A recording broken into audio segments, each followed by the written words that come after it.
Welcome to this explainer. Today, we're diving into something completely fascinating.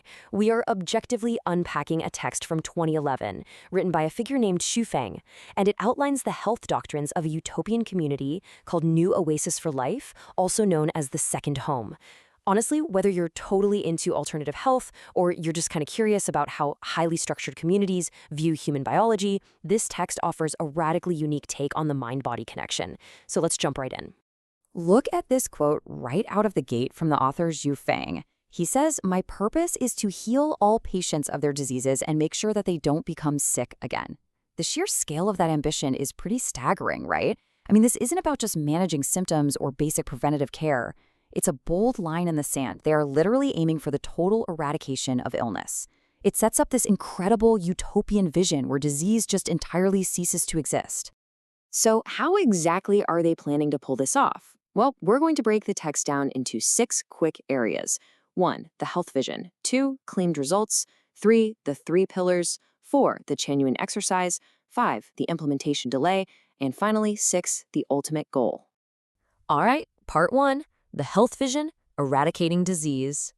The text asserts right away that the health of the community members, who they refer to internally as Chanyuan Celestials, is the absolute primary concern of the author.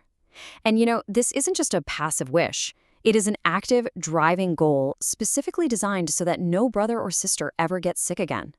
It really sets a massive baseline for everything else we're going to talk about today, a community striving for total physical health and the complete absence of illness. Moving on to part 2, claimed results, miraculous feelings? Now, I want to be super clear up front. These are unverified claims made directly by the author within the text, but they are absolutely crucial for understanding the community's belief system. Xu Feng claims that followers have experienced these really dramatic recoveries from severe conditions. For instance, the text mentions one member basically recovering from cancer and another having their gallstones completely healed without any surgery whatsoever. It also notes that chronic conditions like enteritis are subsiding and high blood pressure is being stabilized. And to really drive home this newfound vitality, he points out that 80-year-olds in the community are healthy enough to actively work in the vegetable gardens and saw wood for the kitchen, which, let's be honest, is more physical labor than most of us are doing in our 20s. The author uses these unverified results as his ultimate proof of concept. Part 3, the 3 pillars, a blueprint for health. So you might be wondering, is there some sort of magic formula for all this? Well, Xu Feng categorizes the solution into a specific 3-step blueprint. It's a very holistic approach targeting the spirit, the mind, and the body. Step 1 is spiritual prayer and repentance. Step 2 is maintaining a joyful environment and mood. And step 3 is practicing a unique daily mind-body exercise. Let's break these down one by one because how they interact is really something else. Pillar 1 is 100% spiritual. According to the text, any sister or brother who feels they're in poor condition or suffering from an illness is required to engage in specific spiritual practices. Basically, they have to confess and pray directly to the greatest creator. The text mentions doing this based on what the author has perceived. So in this community, health literally begins with spiritual alignment and repentance. Then we have Pillar 2, which shifts gears into psychology and the environment. Xu Feng writes about turning their home into a fairyland of joy and freedom. If you think about how modern holistic health focuses a lot on stress reduction, this is kind of their extreme version of that. By ensuring that the community is a place of absolute happiness, members are supposedly guaranteed a pleasant mood every single day. And they believe this joy in the environment acts as a literal physical shield that protects the immune system. Which brings us to part 4, the Chanyuan exercise, the physical pillar. This is their physical practice, called the Chanyuan setting up exercise. What's truly fascinating here is the sheer cultural synthesis taking place. Xu Feng claims to have created this over several years abroad, blending all sorts of traditional practices. He explicitly cites cultivation wisdom from the Terrestrial Celestial Sutra, the famous 5-bird play created by the ancient physician Huatua, and a bunch of Taoist bodybuilding methods.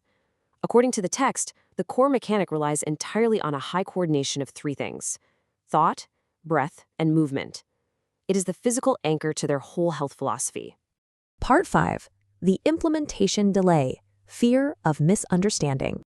Here's where things take a really interesting real-world turn, showing how outside pressures impact internal doctrines. The text explicitly states that the Chanyuan exercise was actually delayed indefinitely. And why is that? Because it looked a lot like Qigong. The leadership was deeply afraid that their neighbors, or more importantly, the government, would mistake their unique practice for Falun Gong. And since Falun Gong was facing intense government scrutiny and bans at the time, they were terrified of being misunderstood. So to protect the community, they held back their main physical health tool.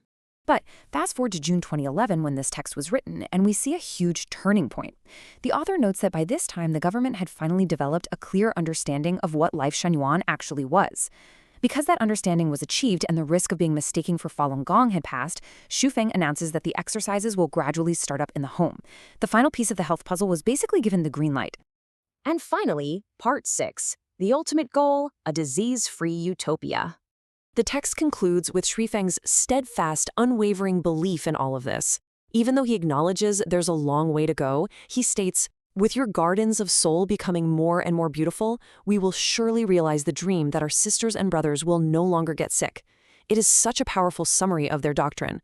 By blending physical exercise, a joyful environment, and deep spiritual discipline, which he calls the gardens of soul, total immunity to illness is framed not just as some nice metaphor, but as an achievable reality in the near future.